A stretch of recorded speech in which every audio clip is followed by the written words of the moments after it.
DC is looking a little more colorful these days. That's because graffiti taggers turned mural artists are splashing their talents up against the wall, this time with the blessing of the city government. Washington Full Circle starts right now.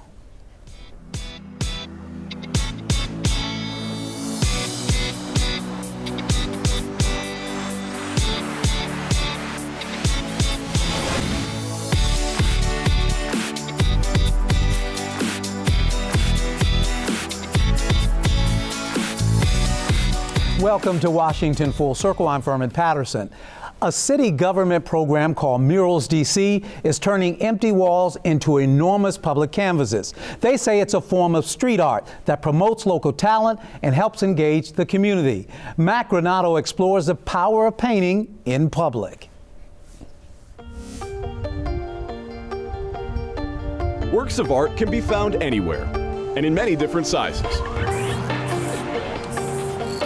It's one of the many things you'll learn watching artist Aniakan Udofia crafting his latest large-scale creation for Mural Project DC, a Department of Public Works program curbing unsightly graffiti while adding original artwork throughout the district. We get a number of requests daily to abate graffiti. Opportunities for us to proactively keep the city beautiful in this kind of way is very exciting for us. Since 2007, the project has brought together emerging artists and property owners, producing more than 50 recognizable murals across Washington, D.C., adding vibrant colors along with a sense of community. People are very excited when they see a mural go up. It's a very engaging process. People like to come by, they like to take pictures, especially in their neighborhood, and they really take ownership of it. When Aniakan was selected to paint this new mural, he was tasked with coming up with a design which paid homage to the district's senior residents and U Street's historic roots. Before the painting could start, there was one tall hurdle he had to overcome. Believe it or not, I'm really afraid of heights. No easy feat when painting a 6-story mural, the tallest in DC to date. Aniakan is no stranger, though, to scaling the sides of buildings in the name of art. He's created 20 other murals like this, one of which is just across the street.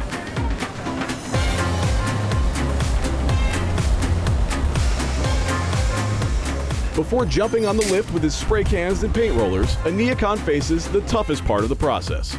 Coming up with the idea is the most challenging part, and that's why I work with an art director. But that process can take anywhere from 3 weeks to a month. The really challenging part is like getting people to see from the original concept what you envision the final product to look like. Once the design is settled on, then he must make sure the art translates to a building wall. Now we have to break it down according to like how the eyes work with it, when you view it from the ground, because it's pretty large. You go from an 8 by 10 sheet of paper to 100 by 60 feet. And it starts the same way it does on a sheet of paper, with a sketch on a blank canvas. Over the next week, Aniakan slowly makes progress, filling in his sketch outline with color. He uses spray cans and paint rollers to highlight every detail. He will come off the lift dozens of times to consult the drawing and his art director to make sure each step is perfect. Once we are satisfied with everything being transferred exactly how both the client wanted it and how we wanted it, then we can celebrate. Mural artists are a different kind of talent. They see a blank wall not as brick and mortar, but a canvas and a chance to speak to a community. I can't go past a wall without seeing the potential. Every wall is a potential wall for you to, create something on. And once finally unveiled, Aniakan's latest canvas caught attention for its beauty and its message. Oh, it's exciting. It's amazing. It's an eye catcher. We thought that this would be an ideal situation to let the whole city know that seniors here is still here. And we're still vibrant, we're doing things. And we have a very rich history that can be portrayed on the side of our buildings. I think it helps people who live in a community have an appreciation for their community. Residents of the Paul Lawrence Dunbar apartments also like what the mural adds to the place they call home. Oh, I think it's great. I really like it, and as he explained the different symbols on the mural, I really think that it was a good idea. I really like it. I hate to say it, but I didn't like it at first because it was being on the front. But now it didn't take up as much space as I thought it would, and I'm loving it. Public art in and of itself, one, is an economic development tool. It's a tourism tool. It gives character and personality to the community and to the city. Just some of the reasons this sort of tagging is embraced and will continue to be encouraged. I always say an artist is nothing without an audience. And so lastly, I want to thank DC for supporting what I do, and I will not let you down. Thank you.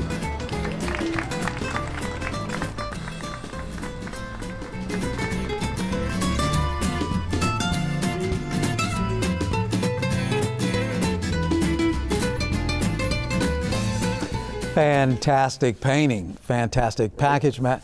So Matt joins us here in the studio to talk more about this particular image, because we did see some symbols there, but you know a lot more about those symbols in the painting. Explain for us. Right, well, yeah, when we were talking about it in the package, obviously the idea is to include seniors in the picture, the fabric of Washington, D.C., but the way that the artist did that was pretty interesting. So the two people that are prominent that you see up front are not really representing any particular people, but just seniors in general, and their embracing of technology. The one has an iPad, and they're looking at the iPad. That's meant to show the technology portion of that. There's also some other symbols that are a little more above them. The only person I believe that he was telling me that is actually depicted is Paul Laurence Dunbar, the namesake of the apartment building that they put the mural on. And so inside of that, you'll see some pieces from his poetry. Cage bird, a mask, and some other items.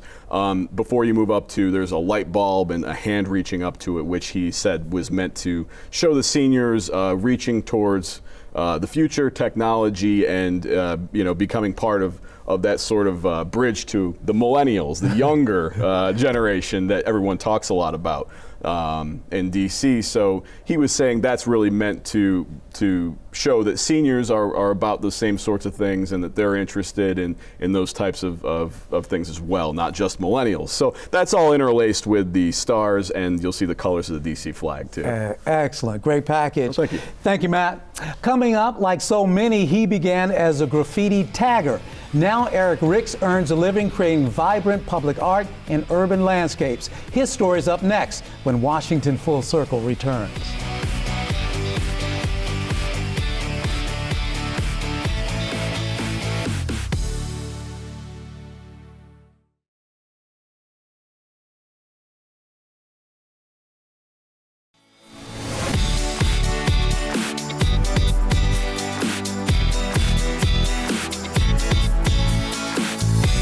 Welcome back.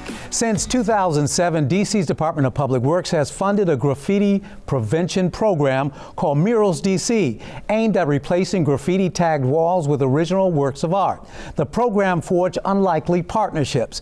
Joining us is Kiona Pearson of the DC Commission on Arts and Humanities and former graffiti tagger artist Eric P. Ricks. Thanks to both of you for joining us and explaining what this program is all about. Thanks for having us. Ms. Pearson, first of all, there are two DC government agencies involved, DC Public Works and your agency. What's the role of the two? So the Department of Public Works is responsible for the sites, and the Arts Commission is responsible for artist selection and artist management. And where does the money come from? The funds come from the Department of Public Works. They're transferred to the Arts Commission to manage the process. Okay, and because your agency deals with art, you know the artists. Yes, sir. What's the process like selecting people, like Mr. Ricks sometimes? So we actually issue a call to artists, and for that call it's to graffiti and aerosol and mural artists. And from that call it could yield anywhere from about 40 to 43 applications per season. From there we select about 15 to 20 to go into a roster. And then we work with site owners who actually make the final selections of the artists. Now, speaking of murals and artists, you go back a bit. You were actually a tagger, as we mentioned. Yeah. What was the turning point that made you change your mind that you want to do works of art, murals?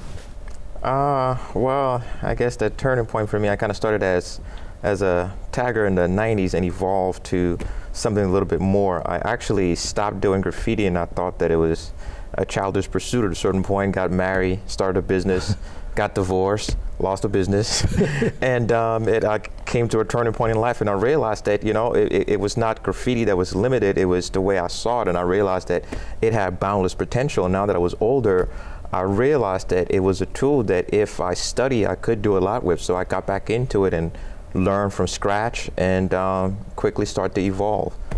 Now we know taggers over the years, but we know one in DC in particular that was quite famous back in those days, Cool Disco Dan. Yes, yeah. Tell us, was that, you know, during your era? Yeah, that was during the 90s, and yes, I actually have met Dan himself. So did you? Yeah, it's been an interesting journey to work with, and have met all the many artists that have been a part of the local DC scene. Mm-hmm.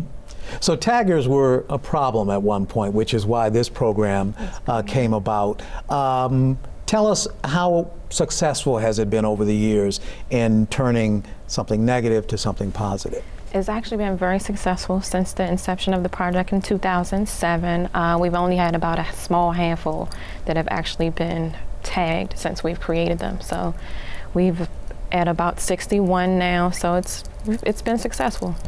Now, the process for selecting the artist, once you've selected someone, what is it that determines what will go up on that wall? So actually, the artists work with the community and the site owner. They provide feedback. The artist then creates about 4 sketches. 2 of them are inspired by the community and the site owner, and then the other 2 kind of function as what the artist would gift to the community. And the site owner and the community work together to make the final selection of which mural will actually go up. What are some of the neighborhoods that these works of art have been? We actually have works of art in all 8 wards, so they're everywhere throughout the city. Everywhere. And Mr. Ricks, you have worked with the agency in the years past. I think you're going to be working with them again. What are some of the most popular arts of work that you've done, murals in DC? Actually, I think I've done about 3 or 4 with the program. My first is at Ben's Chili Bowl. Wish that fate would have it, I'm actually starting a new one there tomorrow, right across the street at the dentist's office. So it's kind of full circle, and but this one is actually to my, not through the Mural DC program. So the one, the original one at near Ben's Chili Bowl, what was that one? It starts out with a portrait of Mr. and Mrs. Ali, the owners, and it's about community and protests and love. Now, I mentioned earlier about color. A lot of these murals have fantastic color. I see them driving around and walking around. What is your favorite, or are you allowed to say that? I don't want to say. I don't want to say. It's hard. I love a lot of them. Since the project has started, you can definitely see how it's evolved. So for that, I'm very happy. But I don't want to say what my favorite is. Right, okay. I'm always curious about the techniques used. When there was tagging, it was, of course, the spray cans. What are the materials that go into the murals nowadays? For me, coming from a background of graffiti and aerosol, I use 100% aerosol in my work, because it's kind of my goal. I'm trying to further what the capabilities and what the potential of the spray can is, and apparently it's boundless. So all of my murals have been painted 100% with spray paint. And what's been the most difficult thing about your painting? Maybe the height. Usually if you're not working with a lift, then you have to work with a ladder, and that's probably the most difficult part about it. But the rest is so much fun. It's magic. So for me, I get lost when I'm doing it, and there is no difficult part of it, you know. We'll talk more about that. I'm curious. Stay with us. More on the colorful and vibrant industry of mural art painting in DC with Murals DC. We'll be back in a second.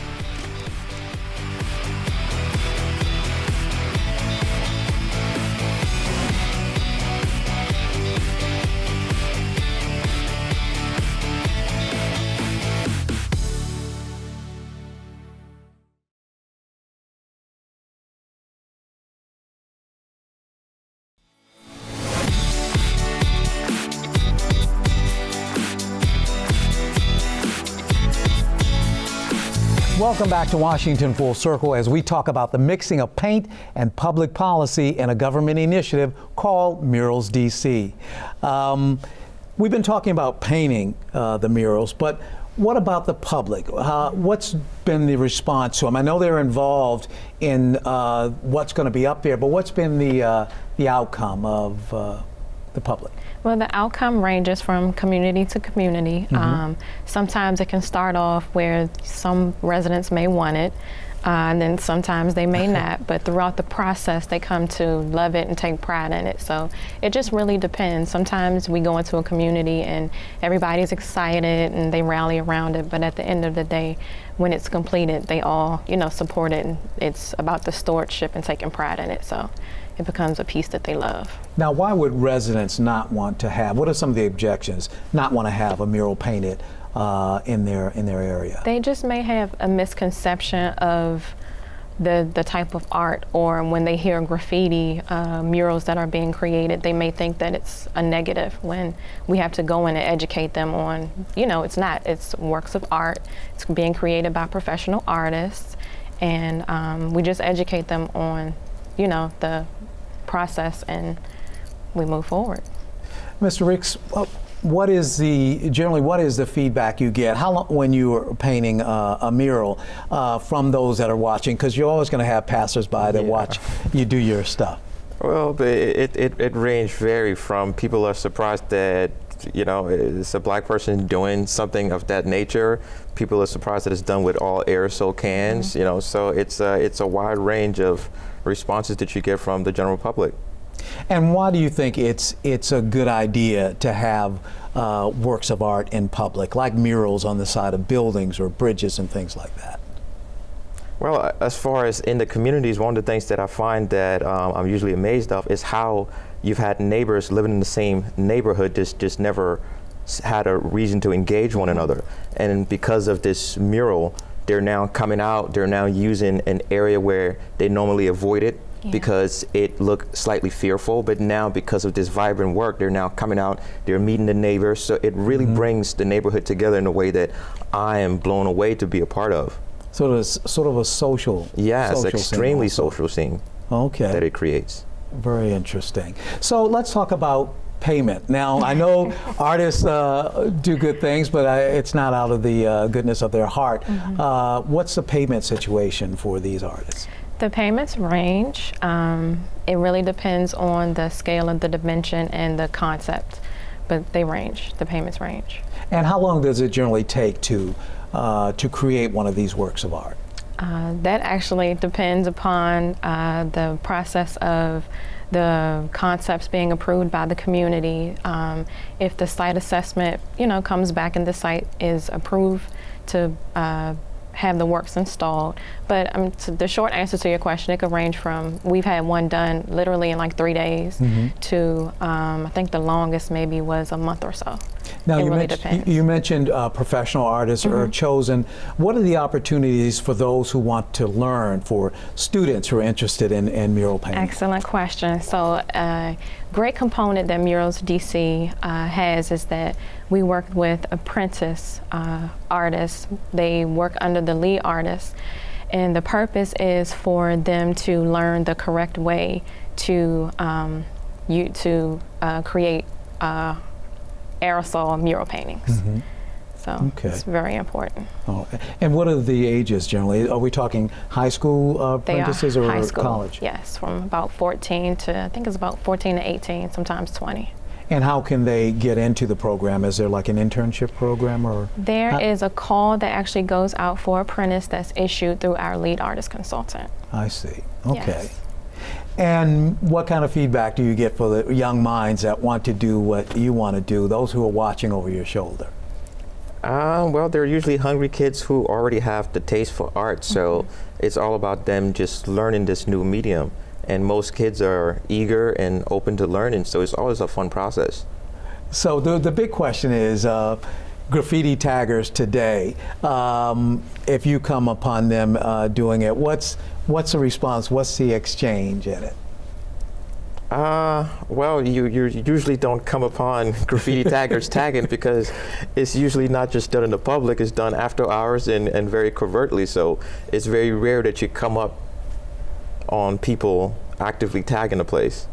How does DC compare to other cities that have so much public art, so much colorful public art, murals? I would say it's the opportunity. You know, it's I recently took a 11-month trip cross country to see for myself the what the rest of the country is, and you know, there's a lot of states have beautiful public art programs, but compared to DC, I was really blown back and impressed by how well we've done and how much opportunity we truly have here compared to even cities like Vegas or even LA, you know.